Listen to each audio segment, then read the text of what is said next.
আব্দুল কাদের জেলানী রাহিমাহুল্লাহ কর্তৃক মাতৃগর্ভে 18 পারা কোরআন মুখস্থ করে ফেলেন, এ কথা কতটুকু সত্য?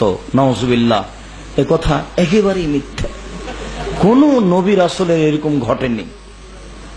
একদিন একজন ডক্টর, আমি নামটা উল্লেখ করছি না, বগুড়া আপনার এক আলেম মাদ্রাসার, নগর আলেম মাদ্রাসার ফিল্ডে বলছে যে আব্দুল কাদের জেলানীর মা ভিক্ষুককে ভিক্ষে দিতে গেলে, ভিক্ষুক পুরুষ মানুষ, তার মায়েরও উপরে খারাপ দৃষ্টি দিল।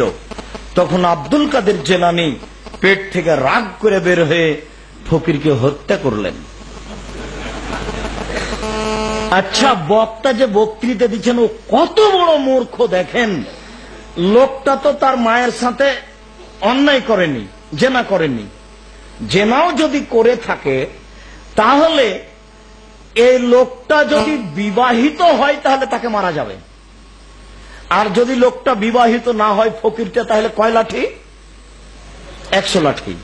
তো আব্দুল কাদের জেলানী পেট থেকে বের হয়ে যে তাকে মেরে দিল, তাহলে তো আব্দুল কাদের জেলানী দুনিয়াতে আসারই সুযোগ পাচ্ছে না, এখন একে মারতে হবে, আব্দুল কাদেরকে মারতে হবে।